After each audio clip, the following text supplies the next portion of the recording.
Olá, meus queridos amigos, tudo bem com vocês? Estou aqui de volta para trazer uma leve reflexão, para a gente parar um pouquinho, pensar e analisar.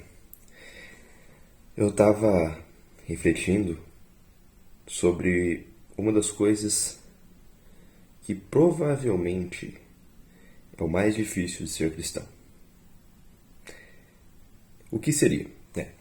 Seria ser salvo? Biblicamente, a salvação não é difícil. Para você ser salvo, basta apenas você aceitar o sacrifício de Jesus. Então, se é somente aceitar o sacrifício de Cristo, aceitar a graça de Cristo, compreendendo que é pela graça que nós somos salvos, show, você já está salvo. E a partir disso, vem o processo de santificação. Né? A graça de Cristo, aceitar a graça de Cristo, ela traz consequências. E essas consequências são, a gente chama de processo de santificação, ou processo de busca constante a Deus, uma separação. Santo vem de kadosh, do hebraico, que é separado. Então, separação do mundo. Contudo, tem uma das coisas que Jesus vai nos ensinar, que é uma das coisas que é passíveis de condenação. A Bíblia tem 3 pontos, até onde eu saiba, que são pecados imperdoáveis. A primeira seria o pecado contra o Espírito Santo. Esse é mais conhecido pela maioria, que é o pecado quando você ignora tanto o Espírito Santo, que você torna-se incapaz de ouvi-lo. Não porque ele não quer mais falar com você, mas porque você ignorou tanto que a voz ficou abafada. O segundo seria a apostasia, ali em Hebreus 6, do versículo 4 ao 6, nós vamos ter, ou do 6 ao 8, uma coisa assim, nós vamos ter ali explicando que a apostasia, ou seja, você provar das dádivas do Espírito Santo, estar fazendo parte da membresia do corpo de Cristo e abandonar a fé, para essas pessoas é impossível serem salvas, né? Porque elas optaram por crucificar Cristo novamente. Contudo,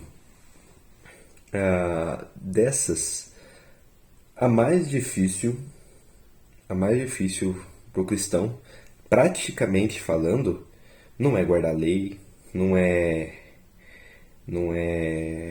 fazer caridade, não é. 10 mandamentos é mínimo, é coisa simples demais.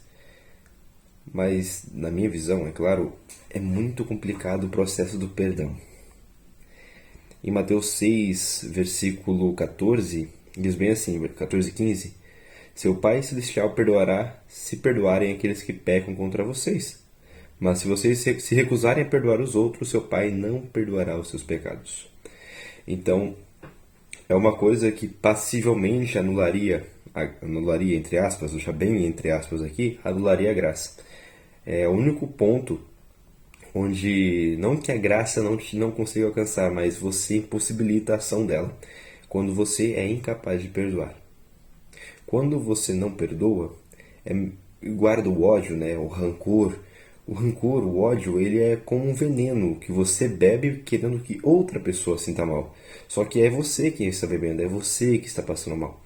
Então, o passo do perdão, tanto que a gente vai ter no Pai Nosso também, Pai Nosso que está no céu, santificado seja o teu nome, perdoai as nossas dívidas, assim como nós perdoamos os nossos devedores. Eu pulei um trechinho. O perdão é um papel essencial, muito complexo, muito difícil, e ele tem que ser trabalhado diariamente. Para nós, é impossível perdoarmos por nós. O ser humano é incapaz, naturalmente, de perdoar. Nossa natureza pecaminosa, ela é má, então ela pende para as coisas negativas.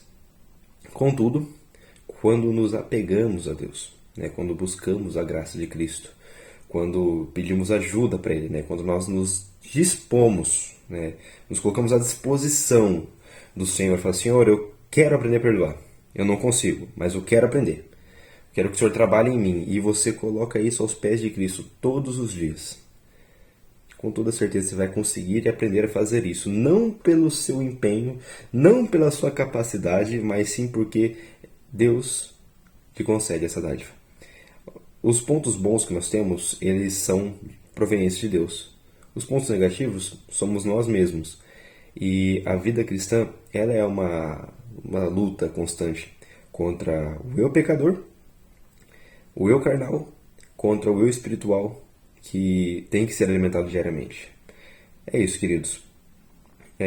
Para que nós consigamos perdoar, é necessário buscar ao nosso Senhor. O processo de santificação, lembra que eu falei? E o processo de santificação é consequência de um outro processo. Eu gostaria de ler rapidinho para vocês Efésios 2, versículo 8. Efésios 2, versículo 8. Efésios 2, versículo 8 e 10, 8 ao 10, diz bem assim, ó, vocês são salvos pela graça por meio da fé. Isso não vem de vocês, é uma dádiva de Deus, não é uma recompensa pela prática de boas obras, para que ninguém venha se orgulhar. Pois somos obra-prima de Deus, criados em Cristo Jesus, a fim de realizar as boas obras que Ele de antemão planejou para nós. Ou seja, nós somos salvos unicamente pela graça, somos salvos pela misericórdia divina. E essa salvação traz como consequência aprender a perdoar, a aprender a amar e fazer essas coisas, não por nossa capacidade, mas porque Deus nos capacitará. É isso, meu amigo. Tenha um ótimo dia, tenha uma ótima manhã, uma ótima noite e fique com Deus. Até mais.